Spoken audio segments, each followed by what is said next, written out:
তাহলে কি দেশ জুড়ে ব্ল্যাক আউটের আশঙ্কা রয়েছে? ইতিমধ্যে সবাই জানে যে চারিদিকে বিভিন্ন রকম দাবি এবং দফার একটা ট্রেন্ড চলে গেছে এবং পল্লী বিদ্যুতের তাদেরও একটা দাবি রয়েছে। পল্লী বিদ্যুতায়ন বোর্ড এবং পল্লী বিদ্যুৎ সমিতিকে একীভূত করে অভিন্ন সার্ভিস কোড বাস্তবায়ন করতে হবে এবং আরেকটা দাবি হচ্ছে তাদের যারা কন্ট্রাকচুয়াল বেসিসে বা পার্মানেন্ট না হয়ে চাকরি করছে তাদেরকে পার্মানেন্ট করতে হবে। এবং এই 2 দফা দাবি বাস্তবায়নে তারা 72 ঘন্টার আলটিমেটাম দিয়েছিল, যেই আলটিমেটামের শেষ হচ্ছে আজকে।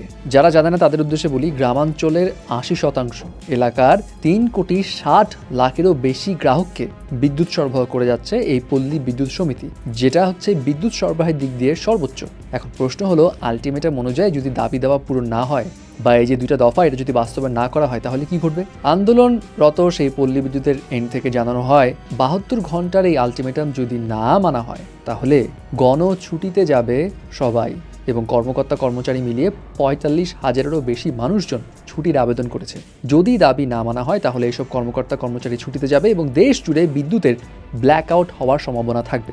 আন্দোলনকারীরা জানিয়েছেন তারা আসলেই চায় না যে এমন কিছু হোক বা গ্রাহকরা ভোগান্তিতে পড়ুক, কিন্তু যদি না মানা হয় তাহলে এটা তাদের করতেই হবে।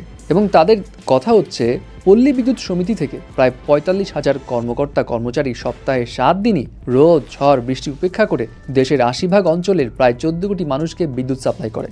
সো এখন তাদের কথা হচ্ছে তাদের যে 2টা দাবি, সেই 2টা দাবি কোনো অন্যায্য দাবি না, এগুলো ন্যায্য দাবি এবং এগুলো বাস্তবায়ন করতেই হবে। ইতিমধ্যেই যেহেতু আজকে আলটিমেটামের শেষ দিন, সো পল্লী বিদ্যুতের বিভিন্ন জায়গায় পুলিশ কিন্তু জোরালোভাবে ইম্পোজ করা হয়েছে। বাট তারপরেও ভাই বলা যায় না কি হয় না হয়, দেখা যাক। যদি আসলেই সবাই কর্মবিরতিতে চলে যায় এবং বিদ্যুৎ যদি না থাকে তাহলে তো ব্ল্যাক আউট হওয়ার সম্ভাবনা আসলেই আছে।